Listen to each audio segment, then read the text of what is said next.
Power engineers around the world carefully control the quality of boiler water in order to maximize the efficiency and operating lives of their boiler systems.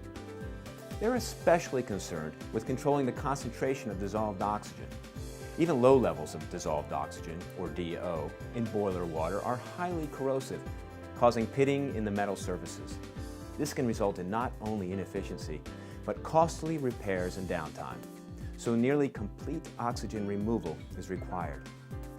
Boiler operators use mechanical de-aeration and chemical means to control DO levels.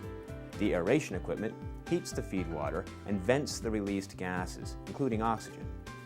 The addition of oxygen scavengers to the feed water and process waters helps reduce oxygen levels even further.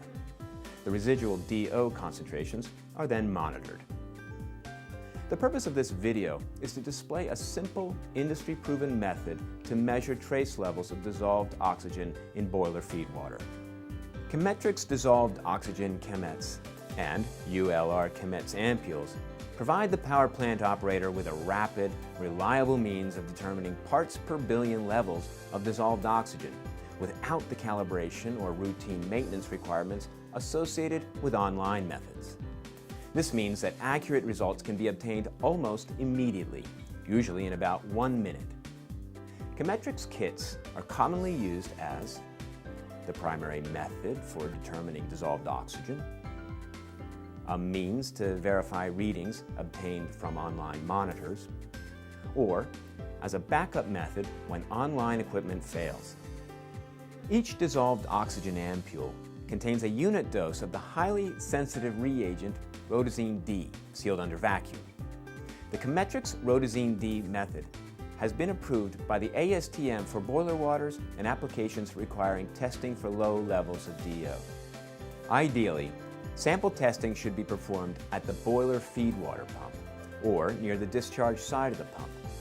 As a last resort, a sample may be obtained from the storage section of the de-aerator. Sampling is the most critical part of dissolved oxygen analysis. A special sampling tube is included in each kit to allow the user to snap the tip of the ampule in a flowing sample stream before contamination by atmospheric oxygen can occur. The sampling tube is vertically mounted with a tube of inert material connecting the sample point to the bottom of the sampling tube. New sampling systems should be purged for several hours to eliminate any remnant air bubbles and other contaminants, while systems used routinely will require purging for only a few minutes. Test samples must be cooled to ambient temperature using a sample cooler, as samples that are not sufficiently cooled may produce false high test results. Once the sample is cooled, gently insert an ampule so that the tapered tip is at the bottom of the sampling tube. Snap the ampule tip in the flowing sample stream by gently pressing the upper end of the ampule toward the wall of the sampling tube. The vacuum in the ampule will cause it to fill, leaving a bubble to facilitate mixing. Remove the ampule from the sampling tube and quickly mix the contents by inverting the ampule, allowing the bubble to travel from end to end. Then, dry the ampule. Dissolved oxygen reacts instantaneously with the reagent to form a pink color.